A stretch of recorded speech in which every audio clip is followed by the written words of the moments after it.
Ladies and gentlemen, welcome to the inaugural episode of Bridges to Success, a special series brought to you by the Immigrant Centre and Rogers TV.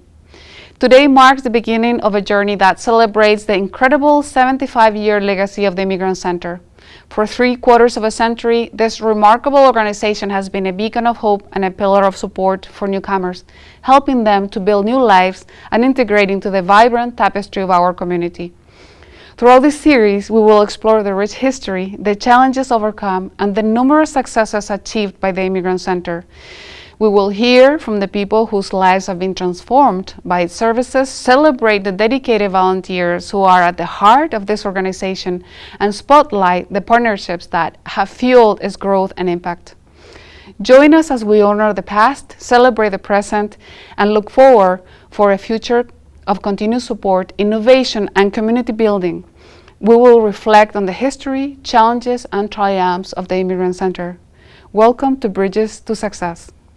Welcome to our first episode of Bridges to Success. Today, we will interview Jorge Fernandez, the CEO of the Immigrant Centre, to speak about his journey as a newcomer himself and about his connection with the Immigrant Centre.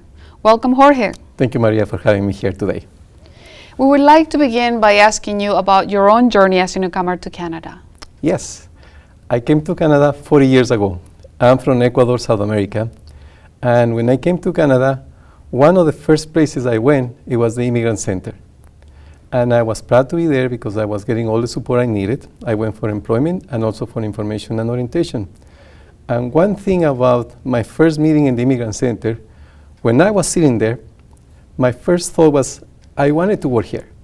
Oh, and you can see now, 34 years later, I'm the CEO of the Immigrant Centre, and I'm proud that an immigrant is running the services for the organization because Yes. we know the needs of the immigrants. So when new immigrants come, we see where we can improve the services and what else we can do. As a newcomer, you understand deeply what a newcomer needs. Yes. Can you share with us the journey of the Immigrant Centre over the past 75 years? We have a long history. It's difficult to say in a few minutes, but Immigrant Centre, we have 4 names. Let me first start with that. We were Citizenship Committee of Manitoba, then became Citizenship Council of Manitoba, International Centre, and Immigrant Centre. We started in 1948 when we started receiving clients, refugees from Europe. And the first group of immigrants and refugees we were working is 1,300 Hungarians coming from Hungary, and we were helping them to find a place to stay, providing information and orientation, some English classes, and that's the journey of the Immigrant Centre. We have an influx of refugees, economic immigrants coming to Manitoba, and Immigrant Centre, it was there to provide services to them. I can say that the successes were so many. For example, when we started, we used to have, every Saturday, we used to invite the communities to come to the center because we wanted to learn from them. And we wanted them to come and share their experience, the culture. And that was one of the best things Immigrant Centre was doing at that time.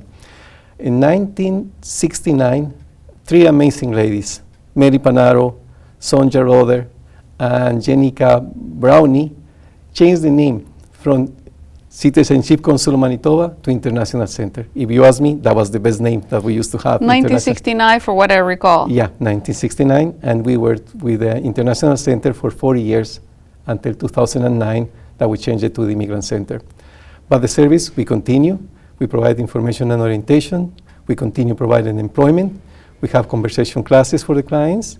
We have the language bank, one of the best things that we have because we have interpreters and translators from 120 countries. We provide services not only to the court, but to the hospitals, to the schools. If anybody needs an interpreter, we can send an interpreter to these places. And one of the best things, I'm proud, most of the interpreters that we have in the Immigrant Centre are clients of the Immigrant Centre. Amazing. They're coming and they want to volunteer. We provide the services to them, and now they want to say, thank you. How I can help you? Say, okay, do you speak another language? Yes. So we use the services, and that's why we have the language bank, and we do the translation of documents, we do interpretations, and anything the clients needed. And the other services, we see the needs of the clients. immigration changes all the time. We can have economic refugees, but also we have refugees. Things are changing. We were having refugees from Europe, then we start having refugees from Asia, they start having refugees from Central America, from South America. Now we're getting all the refugees from Ukraine, before it was from Syria, Afghanistan. So always we have to adapt to the changes. And that was my next question. What are some of the obstacles faced by the Immigrant Center? Yeah, one of the obstacles that we have is sometimes funding. We have to make sure that we have the funding. Just to give you an example, up to 2002, we were working with refugees. We were providing housing for refugees, information and orientations for refugees, and the funder decided that we were changing the client group that we were working, and we started working with economic refugees, economic immigrants. And we have in Manitoba one of the most successful provincial nominee programs. Yes, we do. In 1998, we started the provincial nominee program, and we started getting a lot of newcomers coming to Manitoba. We started getting around 15,000 newcomers coming to stay in Manitoba. And we have to change. We have to change the way we do things. Information and orientation, how to find housing, how to get housing for the kids, how to open bank accounts, because the needs are different. Absolutely. When you are working with a refugee, they come and they have time. We make sure that they have a safe place. We make sure they have the counseling they needed. With economic immigrants, it's different. They come and they have to find employment right away. Yes. They have to find housing, and they have to learn the language. Absolutely. Sometimes accreditation. Sometimes you can be a family doctor, you can be an engineer, you can be an accountant. Yes. There's an accreditation. You have to come, and you have to know it's going to take time to you to be to have the same degree as you used to have in your country. So these are the challenges. The needs of the clients change, and we have to adapt. Absolutely. You mentioned a lot of successes of the Immigrant Center. Is there one success that stands out to you that the Immigrant Center has achieved? One of the successes is when I see my clients, they're successful. I see my clients opening their own business. I see my clients working for the government, federal, provincial, and the city of Winnipeg. I see my clients who came, now they being family doctors. I see my clients being engineers, the successes. When you come to a new country, it's a new start. You are leaving everything behind. You are leaving your family, you are leaving your work, and you are coming to a new country when you are going to be learning everything again. The language, finding employment, getting new friends. Seeing the new immigrants coming and being successful, that's one of the most, that's one of the successes that we see, that we are doing something good. Yes, that we are absolutely. able to make sure these newcomers are going to stay in Manitoba, Yes. are going to be successful, not only for them, but for their families. And that's one of the things we see, that these are one of the successes that I'm very proud that we can do it for immigrants. Yes. You're speaking about families staying here in the country. That means that you will need a lot of partnerships in the community to be successful as well. For what I understand, the Immigrant Center works within a community referral system. What would you say to your community partners as we celebrate the 75 years? I can tell my partners that in the last 75 years we were able to work with them. We are not able to do everything in the Immigrant Center. We don't have the resources, but we work with so many partners. You have to learn to work with partners. Can be somebody who's going to be providing counseling for the clients, somebody who's going to be helping you doing parenting classes, somebody who's going to come in and provide the support that you needed. And that's why we have a group of organizations in Manitoba helping each other. And my message to the organizations, to the partners, that we are going to continue working together. We are going to make sure that immigrants get the information they needed. We hope that we are not going to have duplication of services, and we are going to be helping each other, because that's why we are here, to help each other and see who is doing a program for the youth, who is doing a program for the seniors, who is doing employment. So if we help each other, I think we are going to have all the immigrants coming to Manitoba being successful and staying here. Absolutely. And that is a wonderful message for partners. What message would you give to staff, clients, and volunteers of the Immigrant Center as we celebrate 75 years? I will tell the clients, the staff, funders, and volunteers that we are going to continue doing the services. We are doing this for 75 years. And one of the things I'm very proud of the Immigrant Center is we are proactive. We see the need of the clients. When I see a group of clients coming, we change. Just to give an example, we are getting the Ukrainian clients right now. We have 10 Ukrainian workers working for us because we saw that we needed somebody who speaks the language. We needed somebody who understands the culture.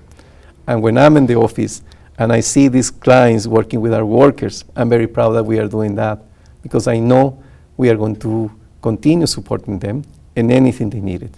Yes. For example, now they're working, they have work permits. We are going to be supporting them in becoming permanent residents and also in becoming Canadian citizens. Yes, absolutely. And one of the things I'm going to mention, Maria, is that we are one of the few organizations in Manitoba who opens the doors to everybody who comes to the center. Yes. We open the doors to Canadian citizens, permanent residents, refugees, temporary residents, visitors, and people that they don't have a status. We are there for you. Sometimes we don't have the information you needed, but we can go to our partners or we can do our research, and you will give an advice that you needed. Excellent. Thank you so much for that. As we look forward to the future, what are your aspirations for the Immigrant Centre? We are going to continue working, and now things are changing. Now you can see everything is through internet. We see forms from immigration done online. We see fees that you have to pay online. So the Immigrant Centre is going to continue improving. For example, one of the things we are doing right now, we have classes in the center in person. Also, we have classes online. If you come to the center, say, I'm not able to come to the office, we are going to be able to have a meeting with you through the internet or through the phone. So the services are going to be there. And we have to be changing, seeing what is the need. For example, now the big issues now we have in Manitoba is housing. So we have to make sure that we have the right information when you come and making sure you have a safe place that you are going to be happy and your kids are going to be happy. And another thing is like, make sure that if you come as an immigrant, in the future you are going to be able to sponsor your family members. When I say sponsor your family members, say if you come as a single, maybe you can sponsor your wife, your children, your parents. So things like that we are going to continue improving and making sure we have the services. Immigration is going to be changing. Maybe it's going to be some cuts of services. Maybe there's not going to be services in person, but we are going to continue, if needed, providing services online, and that's why we are here. That speaks of a great capacity for adaptation for the future, and thank you so much. Thank you so much for being with us here today, Jorge. Everyone, and thank you everyone for watching this first episode of Bridges to Success, and see you all next time.